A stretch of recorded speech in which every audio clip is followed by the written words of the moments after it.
ខ្ញុំគិតថាគាត់បានរកឃើញប្រពន្ធចុងរបស់ខ្ញុំហើយបន្ទាប់មកពួកគេបានបម្រើព្រះមហេសីឲ្យសម្រាប់មិនអីទេគ្រួសារខ្ញុំមិនអាចមានលទ្ធភាពទិញវាបានទេទៅបម្រើអធិរាជជំនួសវិញព្រះមហាក្សត្រីយានីខ្ញុំសូមលាសិនហើយ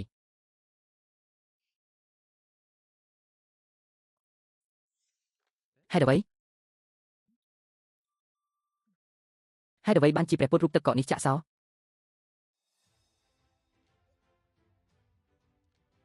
នេះគឺជាសិនហ្វីសៀប្រសិនបើអ្នកបង្ខំវាឲ្យបើកដោយគ្មានកូនសោបន្ទាប់មកសារធាតុនៅខាងក្នុងនឹងរលាយបាត់ដោយខ្លួនឯងអាគមហេសីត្រូវតែដឹងថាកូនសោនៃណាខ្ញុំដូច្នេះពួកគេបានព្យាយាមស្វែងយល់អូមិនចាំបាច់មានបញ្ហាអ្វីនោះទេខ្ញុំអាចរុញទ្វារសមាធិគឺជាមន្តអាគមអ្នកជាគ្រូពេទ្យពួកគេក៏អនុវត្តមន្តអាគមផងដែរការសមាធិពិតជាអំពើអាប់ធ្មប់មែនប៉ុន្តែនៅស្រុកកំណើតខ្ញុំសមាធិបានធ្លាក់ចូលក្នុងប្រភេទវិជ្ជាសាស្ត្រ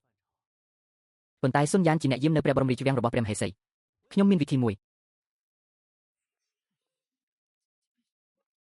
ប្រសិនបើអ្នកត្រូវបានគេរកឃើញវាបំផ្លាញរូបភាពរបស់ខ្ញុំពិតជាមិនអនុញ្ញាតឲ្យអ្នករួចផុតពីរឿងនេះទេមិនសមហេតុសមផលទេវាមិនមែនជាកំហុសរបស់អ្នកប្រសិនបើអ្នកតែងតែទៅគោរពព្រះមហាក្សត្រីយានីធ្វើក្រុមហ៊ុនផ្ទៃបន្ថែមទៀតចូលយើងប្រើលេសនៃការគោរពរបស់យើងមិនអីទេក្នុងការខ្ជិលវិមានហួសយានក្រោមរូបភាពនៃកិច្ចការមិនចាំបាច់ទៅឆ្ងាយបែបនេះទេ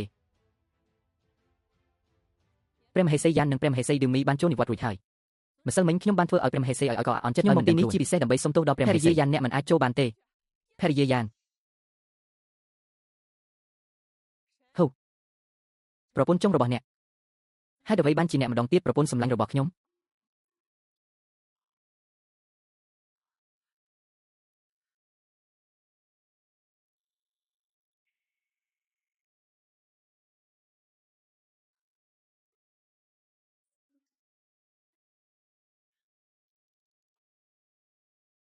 គន្លឹះនៃប្រអប់នេះ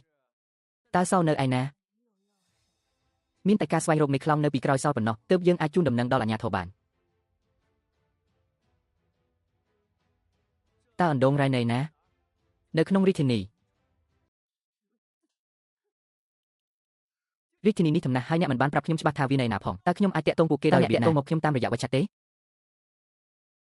ហឹមថ្នាំពុលនៅក្នុងខ្លួនរបស់អធិរាជតើខ្ញុំអាចទទួលបានថ្នាំបន្សាបដោយរបៀបណាតើវាជាថ្នាំពុលប្រភេទអ្វី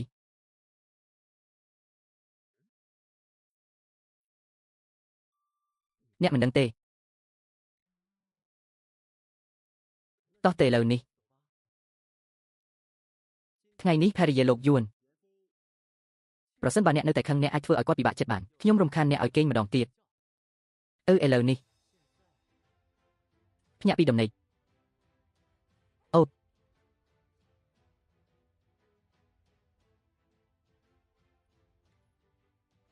ព្រះមហេសីសេរីតើអ្នកបានធ្វើអ្វីចំពោះព្រះមហេសីឲ្យកអធិរាជនីភរិយាយ៉ាននេះពិតជាគួរឲ្យស្អប់ខ្ពើមមែន